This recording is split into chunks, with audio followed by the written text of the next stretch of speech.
हरा बनाम भगवा। महाराष्ट्र की राजनीति एक बार फिर रंगों की जंग में बदलती नजर आ रही है।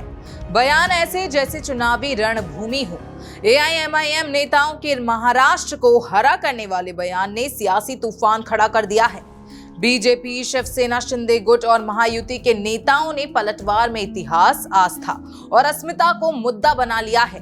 अब सवाल यह है कि क्या ये सिर्फ बयानबाजी है या फिर समाज को बांटने की कोशिश, जानेंगे इस रिपोर्ट में।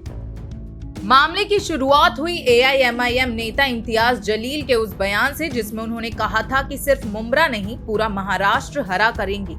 ये बयान एआईएमआईएम की नवनिर्वाचित पार्षद सहर शेख के मुंब्रा को हरा कर देंगे वाले कथन के समर्थन में आया।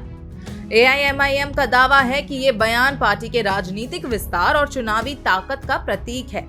आपको बता दें कि एआईएमआईएम महाराष्ट्र में शहरी मुस्लिम बहुल इलाकों में अपनी पकड़ मजबूत करने की कोशिश कर रही है, खास तौर पर मुंब्रा, औरंगाबाद और नांदेड़ जैसे क्षेत्रों में। लेकिन बयान आते ही सियासी हमला तेज हो गया। बीजेपी नेता शायना एनसी ने कहा कि एआईएमआईएम सिर्फ इस्लामीकरण की राजनीति करती है। औरंगजेब, अकबर, बाबर, हुमायूं कोई भी इस देश को हरा नहीं कर पाया।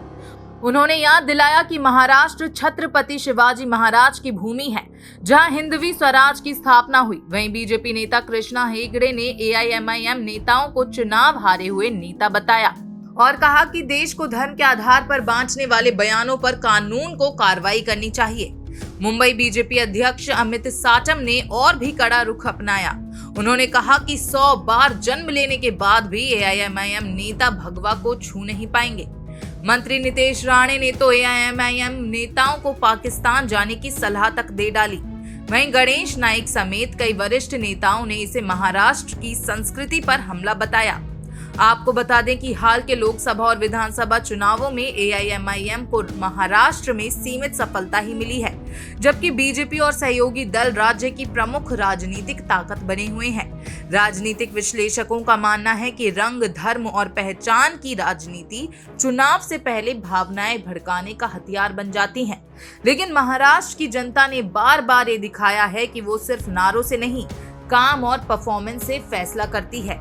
महाराष्ट्र की सियासत से जुड़ी हर एक अपडेट के लिए देखते रहें भारत अपडेट। नमस्कार। यानी हरा हो या भगवा, महाराष्ट्र की असली पहचान संविधान, संस्कृति और विकास से है। रंगों की इस राजनीति में सवाल सिर्फ सत्ता का नहीं, समाज की एकता का है। अब देखना ये होगा कि ये बयानबाजी महाराष्ट्र की राजनीति में और क्या नया मोड़ लाएगी। महाराष्ट्र की सियासत से जुड़ी हर अपडेट के लिए देखते रहें भारत अपडेट। नमस्कार।